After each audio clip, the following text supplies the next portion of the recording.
ચાલો મિત્રો, નમસ્કાર.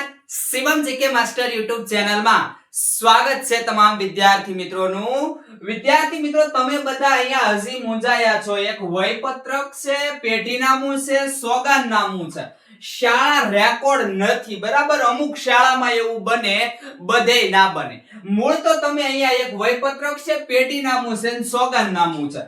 તમામ વિદ્યાર્થીઓ છે ઈ ઓબીસી વાળા, એસટી વાળા, એસસી વાળા મૂંઝાણા છે. જનરલ અને ઈડબ્લ્યુએસ વાળાએ કાઈ તકલીફ નથી. બધા અહીંયા ધ્યાન આપો. આ લેક્ચર વ્યવસ્થિત જોઈ લેજો અને સમજજો, એટલે તમારે શું જરૂર છે અને શું તમારે જરૂર નથી એ તમામ અહીંયા તમને માહિતી મળી જશે. ચાલો, સૌથી પહેલા તો કે એલસી બધાએ રજૂ કરવાનું છે. એલસી બરાબર, પોતાનું એલસી 12માની માર્કશીટ અને તમારો ઓબીસી, એસટી, એસસી, ઈડબ્લ્યુએસ નો દાખલો. બરાબર, અહીંયા સુધી કોઈ તકલીફ નથી. હવે માંગ્યું તમારા પપ્પાનું એલસી. તમારા પપ્પાનું એલસી તમે રજૂ કરો છો, બરાબર? તો તમારા પપ્પાનું જે એલસી છે એની સાથે સાથે માંગ્યું છે વયપત્રક. તમારા પપ્પાનું એલસી તો માંગ્યું જ છે, પણ વયપત્રક માંગ્યું છે. ધોરણ 1 નું વયપત્રક. સાહેબ, વયપત્રક શું નહીં, વયપત્રક શું કામ દેવાનું? ભાઈ સમજી લો, વયપત્રક કોણે રજૂ કરવાનું હોય? વયપત્રક, માનો કે તમારા પપ્પા છે ધોરણ 1 ની અંદર ભણ્યા છે, ધોરણ 1 ની અંદર જ્યાં ભણ્યા છે, પછી ધોરણ 2 અથવા તો ધોરણ 3 ની અંદર બીજી શાળામાં ગયા છે, બરાબર? પછી ધોરણ 5 છે, ઈ કોઈ ત્રીજી શાળામાં ભણવા માટે ગયા છે. તમામ ઉમેદવારોએ આ લાગુ પડશે, ધ્યાન આપજો. જો તમારા પપ્પા એકની એક જ શાળામાં ભણેલા છે તો વયપત્રકમાં કાંઈ ફેરફાર ન થાય, બરાબર?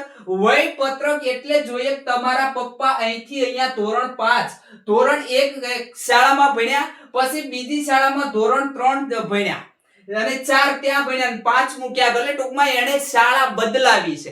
શાળા એને એક અથવા તો એક કરતા વધારે બદલાવી, એટલે મિત્રો તમારે આ જે છે ને ધોરણ 1 માં તમારા પપ્પાનું નામ લખ્યું ત્યારે એની જાતિ, જન્મ તારીખ ઈ બધું લખેલું હોય, એનું સરનામું, ગામ બધું લખેલું હોય. અહીંયા ધોરણ 1 માં પ્રવેશ મળ્યો ત્યારે, અને આ જે પ્રવેશ મળ્યો ઈ અહીંયા તમને પાછો પ્રવેશ ધોરણ 3 માં, ધોરણ 5 માં બીજી શાળામાં તમારા પપ્પા ગયા હશે ત્યારે કઈ ફેર તો નથી થયો ને, કઈ ફેરફાર નથી થઈ ગયો. એટલા માટે વયપત્રક જોશે ને આપશે.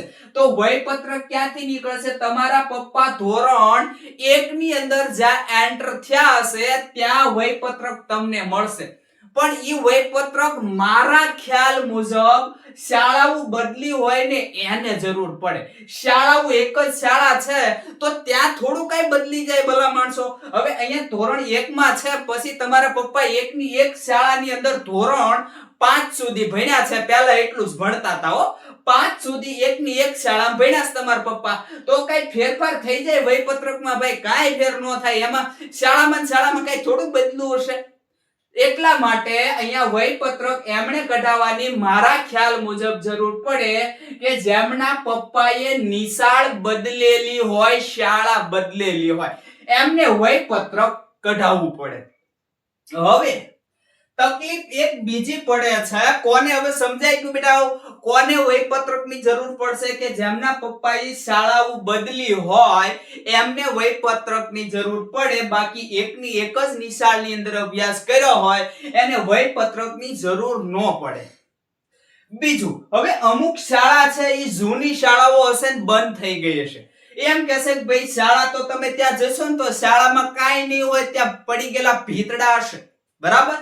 તો એમની બાજુની જે શાળા કોઈ ટ્રાન્સફર થઈ હોય ઈ શાળાની અંદર તમામ રેકોર્ડ ત્યાં આપેલા હોય, રેકોર્ડ ક્યારેય જાય નહીં. ઈ રેકોર્ડ નવી શાળા, માનો કે પ્રાથમિક શાળા બંધ થઈ છે તો એ પ્રાથમિક શાળાનું બીજી જે શાળા શરૂ થઈ હોય કોઈ પણ ગામ કે કોઈ વિસ્તારમાં, એ શાળાને ટ્રાન્સફર કરેલા હોય ડેટા, એટલે ઈ શાળામાં જઈને તપાસ કરવાની બાજુની શાળામાં. હવે એ છતાં પણ એવું અમુક વિદ્યાર્થીઓને બને સાહેબ શાળા એમ કહે છે કે અમારે આગળ રેકોર્ડ જ નથી, પૂર આવ્યું અથવા તો આગ લાગીને રેકોર્ડ બધા નષ્ટ થઈ ગયા છે, તો શું કરવું? કાઈ નહીં, તો શું કરવાનું? સીધું એમને કહેવાનું કે મને આ આપો. શું આપો? લેખિત આપો.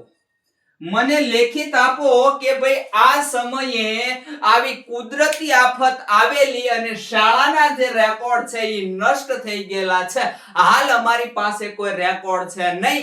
આવું તમારે લખાઈ લેવાનું, રજૂ કરી દેવાનું ભરતી બોર્ડને, તમારું ડીવી ક્યાંય નહીં અટકે. મિત્રો હવે હજી એક કહી દઉં છું, આ બધું તમે કદાચ રજૂ નથી કરતા, હાલો જે તમારી આગળ ડોક્યુમેન્ટ હોય ની લઈને ભાગી જાજો ભાઈ.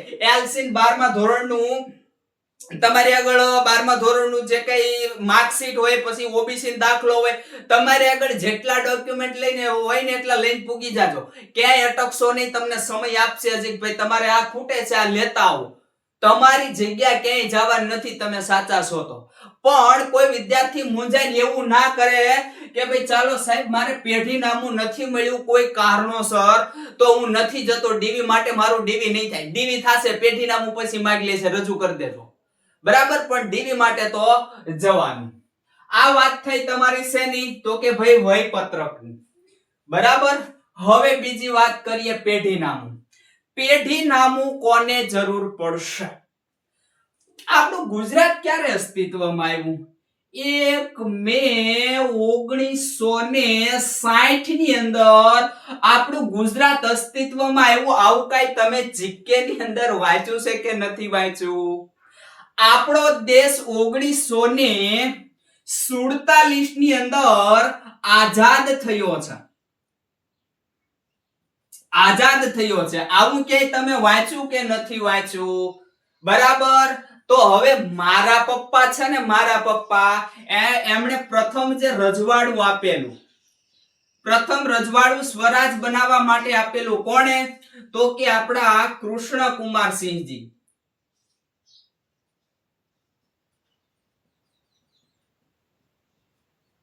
આવું તમે ક્યાંય જોયેલું છે કે સ્વરાજ જ્યારે થયું ત્યારે સ્વરાજની અંદર પ્રથમ જો કોઈ રજવાડું સામેલ કરવા વાળા હોય, રજવાડું આપી દેવા વાળા હોય તો ભાવનગર સ્ટેટના કૃષ્ણકુમારસિંહજી હતા, બરાબર. તો મારા પપ્પા છે ને એમણે આ રજવાડું જોયું. આ રજવાડું કેવું હતું? કૃષ્ણકુમારસિંહજી હતા. કેવા હતા? એણે ઈ બધું જોયું. મારા પપ્પા હાલ હયાત છે, મારા પપ્પા હાલ હયાત પણ છે, એટલે તમે સમજી લો કે મારા પપ્પાએ આ બધું જોયેલું છે. તો પછી મારા પપ્પાના પેઢીનામાની શું જરૂર છે ભાઈ?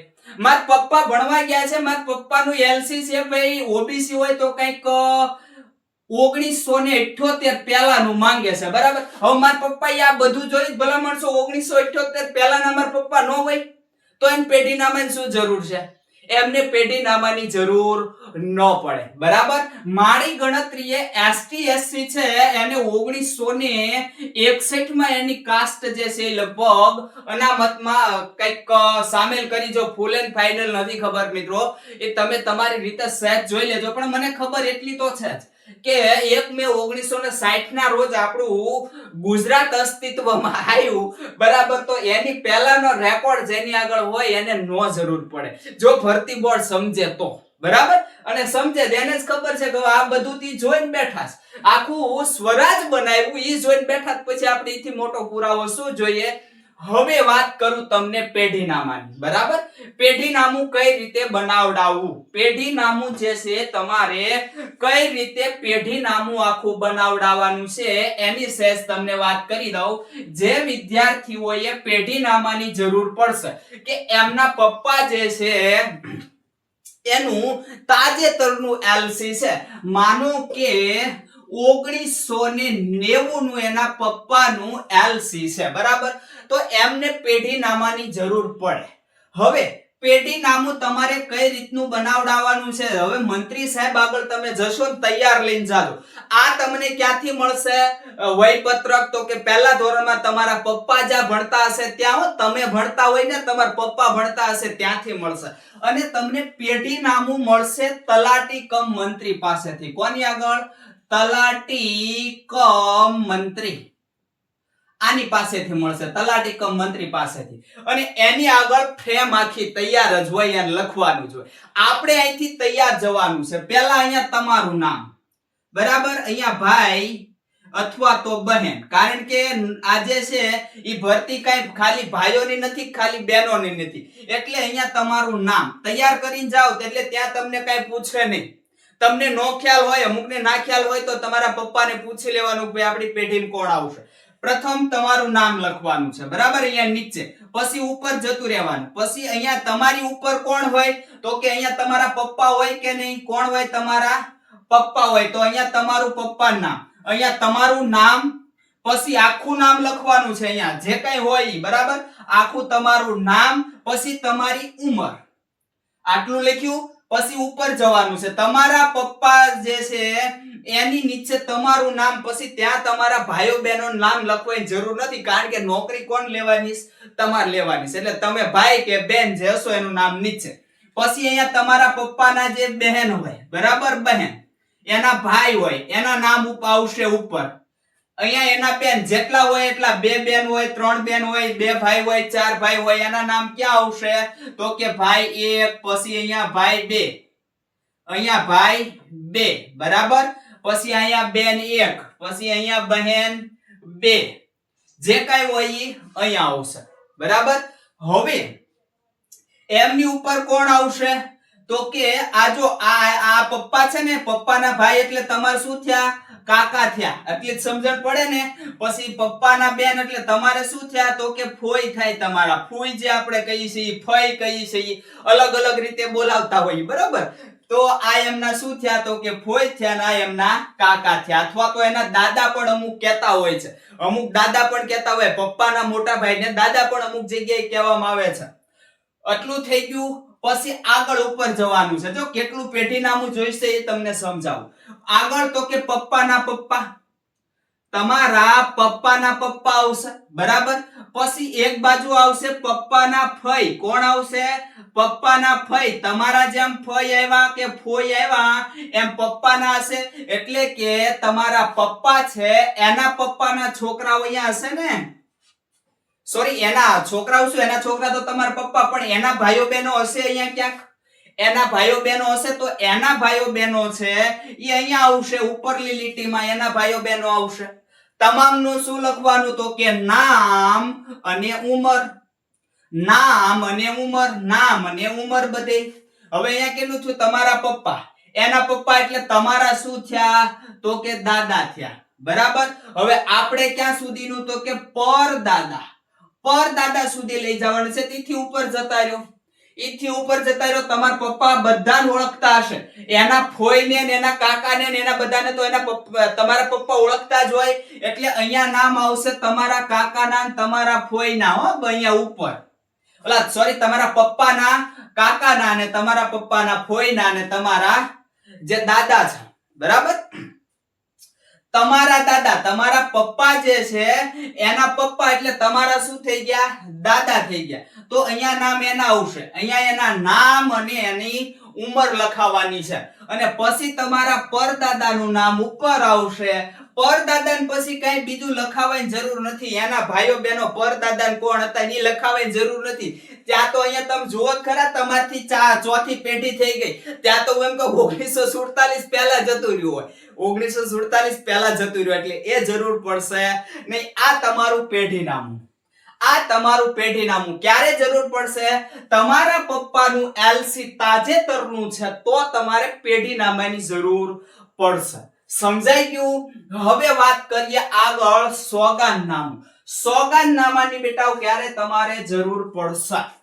હવે પહેલાના સમયમાં આપણે જ્યારે ભણતા હતા, આપણા બાપ દાદાઓ ભણતા હતા, પપ્પા અથવા તો દાદા ભણતા હતા, ફોઈ કાકા ભણતા હતા, ત્યારે આવું હતું. શું હતું ખબર? માની લો કે ભોળાભાઈ શું લખાવતા હતા ખબર? ભોળાભાઈ પટેલ. અહીંયા એમની અટક નહીં હોય, અટક નતા લખાવતા. જે અત્યારે અટકું જે આવે છે, બરાબર, તો એ અટકું અહીંયા નતા લખાવતા. પછી દરબાર હોય, બરાબર, ભોળાભાઈ દરબાર. અથવા તો રાજપૂત આવું લખેલું તમે જોઈશો. અહીંયા ગોહિલ છે, સરવૈયા છે, આવી અટકવું નહીં હોય એવું બને. તો એની જગ્યાએ આવું જ્યારે થાય તમારે ફેરફાર થાય, ભાઈ છે તો તમારા પપ્પા કે તમારા દાદા જ ને, છે તમારા પપ્પા તમારા દાદા જ છે, બરાબર. તો આવું થાય ત્યારે તમારે આ ચોગાનનામાની જરૂર પડશે. આવું થાય ત્યારે તમારે ચોગાનનામાની જરૂર પડશે. તમારા નામમાં હશે મુકેશભાઈ ભોળાભાઈ ગોહિલ, આવું હશે તમારા નામમાં. અથવા તો કિરીટસિંહ જે કઈ હોય એ ગોહિલ, આવું નામ હશે, બરાબર. તમારામાં તમારા પપ્પામાં લખેલું હશે મેં કીધું એમ દરબાર અથવા તો પટેલ અથવા તો જે કઈ હોય સમથિંગ. અમુક જો પહેલા જ્યારે રૂઢિચુસ્તતા હતી ત્યારે વાઘરી લખાવતા એ લોકો બિચારા દેવી પૂજક, બરાબર. પછી આપણે જે એસટી અને એસસી કહીએ તો એમાંય ફેર હતો. એસસી લોકો છે તો એ ભાઈ ભંગી છે, વણકર છે, આવું બધું લખાવતા. ત્યારે રૂઢિચુસ્તતા હજી અવેલેબલ હતી, આપણામાં અત્યારે કઈ છે નહીં, એ વખતે હતું. તો એવું લખેલું હશે તો કાંઈ કોઈ મૂંઝાય નહીં, એકેય શેડ્યુલ મૂંઝાય નહીં. શું કરશે? સીધા જ ચોગાનનામું કરાવી નાખશે કે ભાઈ મારા જ પપ્પા છે, મારા જ દાદા છે. હવે એલસી તમારા પપ્પા ભણેલા નથી, ખાસ સમજો બેટા, તમારા પપ્પા ભણેલા નથી તો પણ આ પેઢીનામાની જરૂર પડે. તમારા પપ્પા નથી ભણેલા પણ તમારા ફોઈ ભણેલા છે, તમારા કોઈ કાકા દાદા ભણેલા છે, અથવા તમારા પપ્પાના પપ્પા ભણેલા હતા, ભલે એક જ ચોપડી ભણ્યા હોય, ભલે એક જ ધોરણ ખાલી નામ શાળાની અંદર ગયા જ ભલે હોય, એક જ દિવસ શાળાની અંદર નામ ચડી ગયું એટલે એ ભણ્યા કહેવાય. થોડું ઘણું તો એનું એલસી નીકળે, બરાબર. તો આજે પેઢી આંબો તમને ત્યાં પણ કામ લાગે. તમારા પપ્પા નથી ભણ્યા, તમારા પપ્પા નથી ભણ્યા અથવા તમારા કાકા નથી ભણ્યા, આ કોઈ નથી ભણ્યા, તો પછી અહીંયા તમારા પપ્પાના પપ્પા ભણેલા હોય અથવા તો એના કાકા દાદા ભણેલા હોય ને તમારું પેઢી નામું હોય તો સીધું જ ત્યાં તમારે અડી જશે. આ શું તમારું સાબિત થાય છે? તો કે આ તમારી કાસ્ટ સાબિત થાય છે, જે કાઈ હોય એ. કે ભાઈ અમે ઓબીસી માં આવીએ છીએ, એસટી માં આવીએ છીએ, એસસી માં આવીએ છીએ, બરાબર. હવે આગળ ભાઈ પપ્પા નથી, મોટા ભાઈ નથી. અમુક વિદ્યાર્થીઓ આની અંદર મૂંઝાયા છે બિચારાઓ. ચલો પપ્પા અત્યારે અવેલેબલ નથી, મારા પપ્પા છે, બરાબર, એ તો છે હાલની અંદર, પણ મારા પપ્પાનું એલસી છે માનો કે 1958 નું. મારા પપ્પાનું એલસી 1958 નું છે, મારા પપ્પા હાલની અંદર નથી અવેલેબલ, માની લો. તો ભાઈ આ એલસી ચાલે ભાઈ? શું કામ નો ચાલે? શું કામ નો ચાલે? તમારા પપ્પા કઈ અવેલેબલ હોય એવું થોડું નક્કી છે, તમારા મોટા ભાઈ અવેલેબલ જ હોય એવું થોડું નક્કી છે ભાઈ. તમારા પપ્પાનું એલસી છે એનું મતલબ એમ સીધો છો ગુજરાતના વતની છે, ગુજરાતમાં ભણેલા છે, બરાબર. એની અંદર બધું લખેલું હશે એટલે એમે કોઈ મૂંઝાય નહીં. હવે કોઈને એવું બને, મેં કીધું એમ કે કોઈ આમાં ભણેલું નથી, પોતે એક જ ભણેલા છે, પછી એના કાકા દાદા કોઈ ભણેલું નથી, તો પછી આગળ જતું રહેવાનું. ની સતાય નો મળે, એ સતાય નો મળે, ભરતી બોર્ડને રજૂ કરી દેવાનું કે ભાઈ અમારી પેઢીમાં કોઈ ભણેલું નથી, બરાબર. આગળ જોઈએ. જો એલસી નું મેં તમને કહી દીધું છે, એલસી નું તમને કહી દીધું કે આવું જ્યારે થશે, જ્યારે નામમાં ફેરફાર હશે તો છે તો તમારા જ, એટલે ત્યારે સોગાનનામું તમારે રજૂ કરવાનું થશે. હવે તમે તમારા પપ્પા નથી ભણેલા તો દાદા છે, ફોઈ છે, કાકા છે, એનું એલસી તમે રજૂ કરો, ત્યાં પણ આ તમારું પેઢી નામું. આ ગુજરાતી લોકો શું કે ખબર? આપણા આંબો કે, આંબો જે દેશી હાવ આમ ગુજરાતી હોય ને, સાવ ગુજરાતી, સાવ આમ ગામડિયા, બરાબર, એ શું કે આંબો, બરાબર. આમ આંબો આંબા તરીકે ઓળખે તો ભાઈ આ આપણો આંબો છે, બરાબર. પછી તમે કાકા દાદાનું એલસી છે એ આપો છો તો કાકા દાદામાં પણ આવું થશે બેટા. શું થશે? કાકા દાદામાં પણ આવું થશે કે એમણે પણ અટકવું આ રીતની લખાવેલી હશે, ખબર નહીં હોય. તો એવું થાય ત્યારે પણ આ તમારે પેઢી નામું પછી નવું નહીં બનાવડાતા, આમાં એનું નામ આવી ગયું હોય, પેઢી નામની જરૂર પડે તો આની અંદર આવી ગયું હશે, એટલે નવું બનાવડાવવાની જરૂર નથી. સાહેબ આ ફરજિયાત. હા મિત્રો, હજી તમારે એક નાનો એવો પ્રશ્ન સાહેબ રહેશે કે ભાઈ આ સાહેબ સોગંદનામું ક્યાં કરાવવા જાવું, તો તમે જ્યારે તમારા પ્રમાણપત્રો કઢાવો છો ત્યારે અહીંયા જતા હતા, ક્યાં? મામલતદારની ઓફિસે જતા હતા, ત્યાં તમને ફોર્મ ભરતા હતા, ત્યાં તમને સ્ટેમ્પ લગાડી દેતા હતા. કોણ હતા? વકીલ તમને સ્ટેમ્પ લગાડી દેતા હતા. તો આ તમારે સોગંદનામું કરાવવા માટે જવાનું છે. કોની આગળ? તો કે સીધું તમારે વકીલ આગળ જવાનું છે. સોગંદનામું તમને વકીલ કરી દેશે, સ્ટેમ્પ ઉપર એનું લખાણ આવે, વકીલ તમને આરામથી કરી દેશે. એમને તમારે વિગત દર્શાવવાની છે કે ભાઈ વિગત અહીંયા મારે આવી છે, અહીંયા મારે આવી છે, મારા પપ્પાના કાકા દાદામાં વિગત આવી છે, પણ આ જે છે એ અમારી એક જ જ્ઞાતિ છે, એક જ એસટી એસસી કાસ્ટ છે, એવું અમને અહીંયા લખી આપો. એટલે એ લખી આપશે, સહી સિક્કા કરી દેશે. એની અંદર સહી સિક્કા કરવાના હોય છે, એટલે એ સહી સિક્કા કરી દેશે, બધું ચાલશે. બરાબર, બધું ચાલશે. તો આ સોગંદનામું ક્યાં કરાવવા જાશો? વકીલ પાસે કરાવવા જાશો. યાદ રાખી લેજો. છે બધું તમને કહી દીધું, ક્યારે ફરજિયાત છે તમને કહી દીધું. અને આ સિવાય મિત્રો તમારી આગળ જો માનો કે 1 છે 7/12, પછી 8 પછી પાણીની પહોંચ, પાણી વેરો, બરાબર, પાણી વેરો, પછી જમીન રેકોર્ડ, કઈક જમીન જે કઈ હોય એ રેકોર્ડ હોય, પછી બેંક દસ્તાવેજ, બેંકની કઈ લોન ઉપાડેલી હોય, કઈ લોન લીધેલી હોય, મંડળીની અંદર, સરકારી મંડળીની અંદર કઈ રેકોર્ડ હોય, આ બધા રેકોર્ડ ચાલે. આ બધા રેકોર્ડ સાબિત કરવામાં ચાલે કે અમે એસટી છીએ, એસસી છીએ, ઓબીસી છીએ અને આ સમયના અહીંયા છીએ. આ બધા રેકોર્ડ ચાલે. બધાય રેકોર્ડ શોધવા જતા નહીં. તમારી જાતિ પુરવાર કરવા માટે 2 થી 3 રેકોર્ડ, તમને લગભગ 7, 8, 9 રેકોર્ડ આપ્યા છે, એમાંથી 2 થી 3 રેકોર્ડ હોય એટલે તમારી સાબિત થઈ ગઈ જાતિ, અને તમારી ક્યાંય નોકરી જશે નહીં. અને આમ છતાંય મેં તમને કહી દીધું, તમે કદાચ આમાં હજી સક્ષમ નથી થયા, તમારે આગળ નથી મળતા રેકોર્ડ, જે હોય એ લઈને ઉપડી જાજો. ખાલી એલસી 12માની માર્કશીટ જે તમારી આગળ હોય એ લઈને ઉપડી જાજો. ભરતી બોર્ડ તમને કહેશે કે હવે તમે બેટા આટલી વસ્તુ લેતા આવો, તમને તારીખ આપશે, તમને સ્થળ આપશે, ત્યારે તમારે લઈને પાછું જવાનું છે, ત્યારે તમે કઢાઈ લેજો. એટલે કોઈ વિદ્યાર્થી મૂંઝાશે નહીં. આ વસ્તુ ખાસ સમજી લેજો. તમને આટલી જ વસ્તુ સતાવતું હતું, આટલી જ વસ્તુ તમને સતાવતું હતું, હવે તમારે કઈ મૂંઝવણ હશે નહીં. તો મિત્રો રાખીએ છીએ ત્યાં સુધી. આગલા લેક્ચર સાથે હવે મળીશું. એમ છતાં જો તમારે કઈ હજુ પણ મૂંઝવણ હોય તો આપણો 9737 911890 હેલ્પલાઇન નંબર છે. શિવમ જીકે માસ્ટર આપણી YouTube ચેનલ નો હેલ્પલાઇન નંબર છે, નહીં કે ભરતી બોર્ડ નો તમને હેલ્પ કરવા માટેનો નંબર છે. આ સિવાય જો કઈ તમને હજુ પણ ન સમજાય, તમે હજુ પણ આમાં કન્ફ્યુઝ હોવ, તો પછી આ નંબર પર તમે કોન્ટેક્ટ કરી શકો છો. WhatsApp મેસેજ કરજો, અને કોલ કરશો તો જો હું ફ્રી હશું તો હું તમને જવાબ આપીશ, નહીતર મારા સમયે ચોક્કસથી જવાબ આપીશ. અત્યાર સુધી કોઈ પણ વિદ્યાર્થી Shivam GK master YouTube channel ના હેલ્પલાઇન નંબર થી કોઈ નારાજ નથી થયો.